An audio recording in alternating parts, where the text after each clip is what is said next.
Hi, welcome to One More Today. I'm Sophie, your pilot into the universe of Chinese. We are going to continue our journey in discovering one new Chinese expression a day.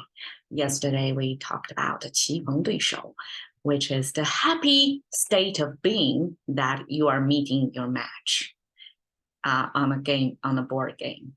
So the joy of playing with somebody at a similar level, and both of you can benefit from. That's captured in this phrase. 棋逢对手. Today we have 手脚并用. So 手, just visual representation, 5-finger hand. And I haven't figured out why the middle finger is bent. Like, I don't know why. 脚, we have, well, the origin of 脚, actually, there's a transfer of meaning. Original of 脚was your calf. So it's your shin, basically.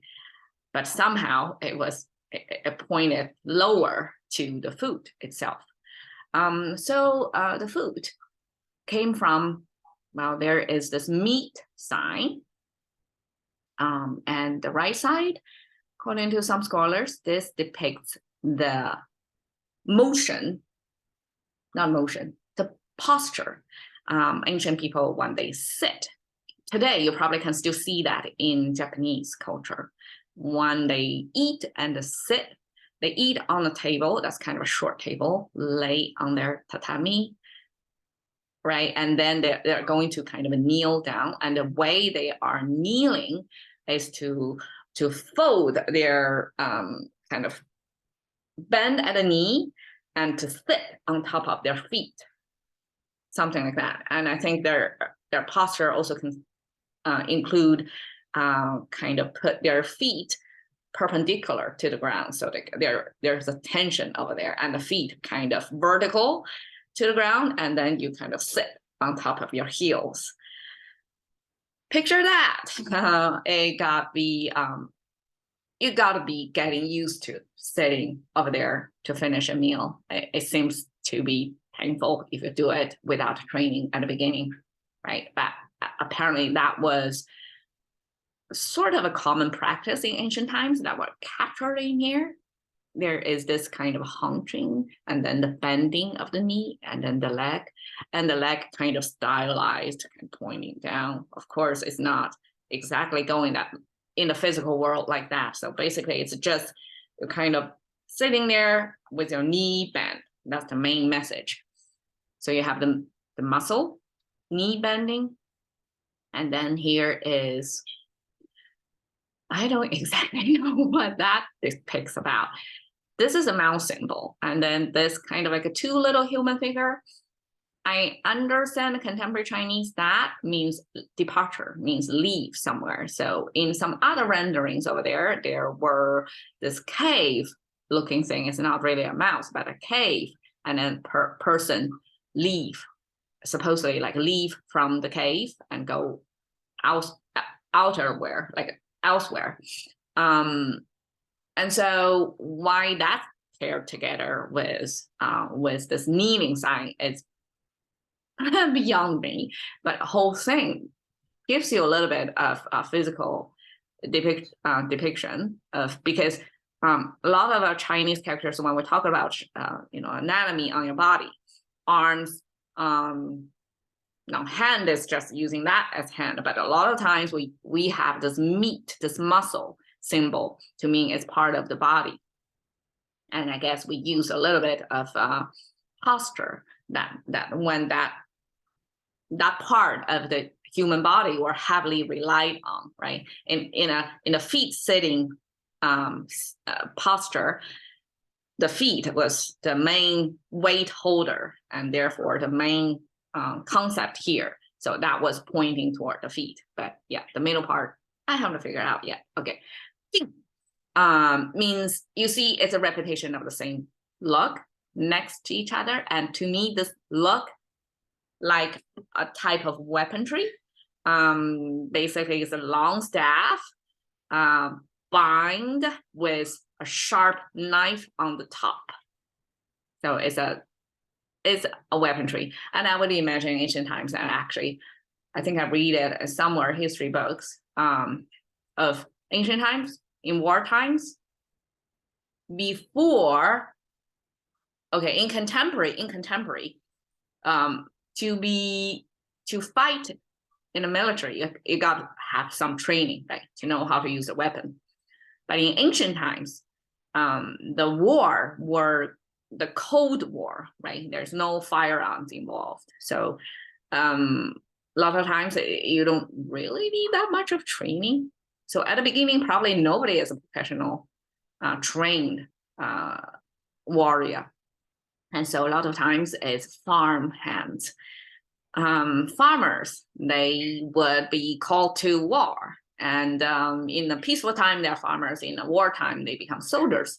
And they are going to convert their farm tool as well into weapons. So this could be one such kind of farm tool, kind of long staff made of wood, and then with a metal edge at the top. So that's two of them next to each other. That's the main concept. So this kind of farm converted a fighting tool next to each other, that becomes our concept of next to, or both. We're talking about both of them. We're going to use both of them. So that's both. Both simply means two of them, both together. Because here we have hands and feet, even if it's plural form, but we're talking about a category. So we have hands, one or two, doesn't matter, but we have hand and feet. Both of them are being used. And so this use character came from the ancient barrel.